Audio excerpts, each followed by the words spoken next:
Right guys, mastered the perfect push-up day 7. Well done for making it this far. Hopefully you have found your press-ups have improved, or at least you start to understand perhaps where your push-up has been struggling in the past, and now you've got a solution that you can start putting into place.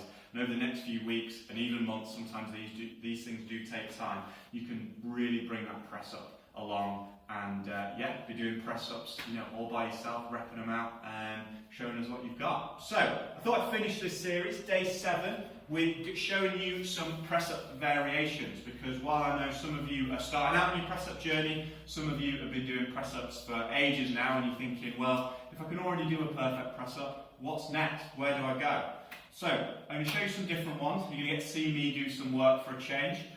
Rather than just doing a few demonstrations and passing it back on to you. I'm going to go through a series of press-up variations, and I will try my best to do them as well as I can, okay? But some of these are really difficult, so if it doesn't look quite right, that's because I'm still on my press-up journey, trying to figure out how to get these right.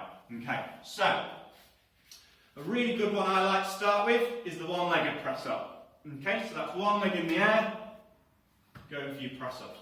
It tends to hit the core a little bit more, that one, and you're also going to feel the glute, particularly on the leg that's raised.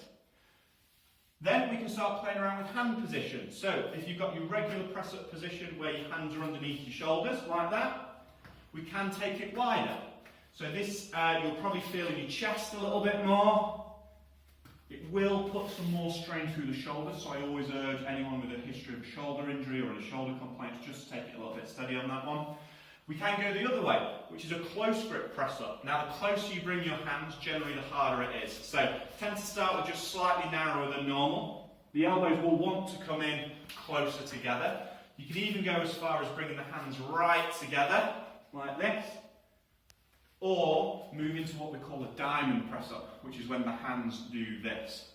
So with the diamond press up, what we're trying to do is frame the sternum. Okay? So the sternum is this hard bone right in the middle of your chest. A lot of times with the diamond press up, people come up and they aim too high, which then we get that elbow flare we've talked about. So bring the elbows close together and bring the hands in like that. Okay?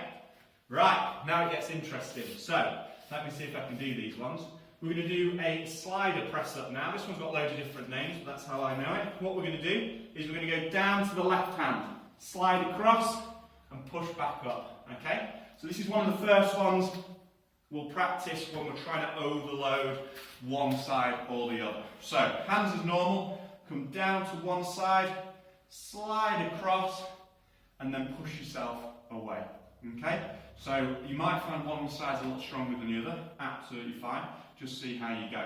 Okay, now moving on to a clap press up. So, you've got to make sure the core is engaged, and you've got to make sure you push the floor away before you try and clap. Okay? So from here, everything tight, down, and up. And get that nice, strong clap in there. So, I've even seen people get to the point where they can do 2 claps, or even 3 claps. Please start steady. Remember, you have to catch yourself. Don't want any comments saying people have broken their noses. Take your time. Make sure you can do all the other ones first before you start doing something like that. Okay? And then eventually, you can get into something called a Superman press up. So, let me see if I've still got this in my locker. So, you come down, up, and shoot your arms and legs out, and catch yourself. I hope that looked good on video. I'm not sure how good it looks, but you get the idea. Press-ups are an amazing thing. Get the basics right, then start having some fun with some of the other variations. Let me know what you think, guys. Cheers!